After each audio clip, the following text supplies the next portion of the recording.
The Bible talks about a lot of wild stuff, floods, plagues, talking donkeys, you name it, but few things are as creepy as the Antichrist.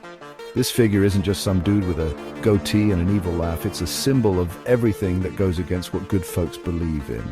The book of Revelation describes the Antichrist as a beast who deceives the world with false promises and leads people away from the right path. It's like those dodgy mates trying to sell you a stolen telly out the back of a van. Sounds tempting, but you know it'll end badly. Throughout history, there have always been people who fit the bill. Pharaoh in Egypt thinking he was a god. Nebuchadnezzar, that Babylonian king who went mad with power. All these blokes thought they were hot stuff, but ended up on the wrong side of history. The point is, the Antichrist isn't just some far-off prophecy, it's a warning about the dangers of unchecked ambition and the seductive nature of power. And let's be honest, that's something we see a lot of these days, right? Let's talk about technology. Amazing, right? Smartphones, self-driving cars, those robot vacuums that bump into your furniture. It's a wild time to be alive. But here's the thing. Every invention has a dark side. John Stott, a clever bloke who wrote about this stuff, warned us about the dangers of a technocratic society. Basically, it's when technology and the pursuit of progress trump everything else, like human rights and basic decency. Think about it. Governments spying on our every move through our phones, social media companies manipulating our thoughts and feelings. It's enough to make you want to chuck your phone in the bin and go live in the bush. And then there's Elon Musk, the guy who wants to put chips in our brains and send us to Mars. Now, I'm all for innovation, but this Neuralink thing gives me the heebie-jeebies. I mean, what happens when someone hacks your brain and makes you order pineapple on your pizza? Not cool, Elon, not cool.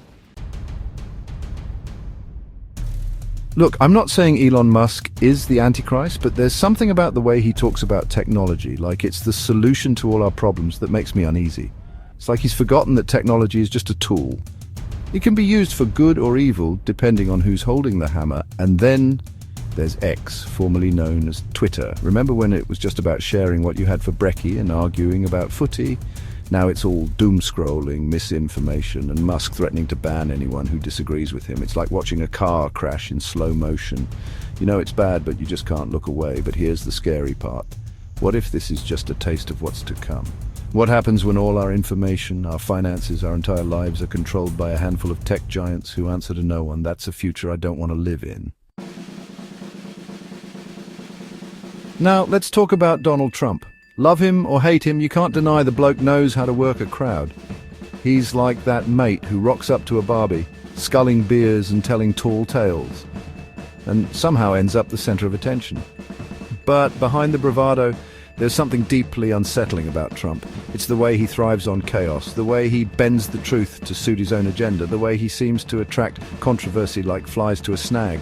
Remember when he survived that impeachment trial? Or when he brushed off those sexual assault allegations? It's like he's Teflon coated, nothing sticks. And every time he bounces back, his supporters love him even more. It's enough to make you wonder if there's something to this whole Antichrist thing after all. I mean, the Bible does talk about a leader who deceives the masses and rises to power through lies and manipulation. Sound familiar?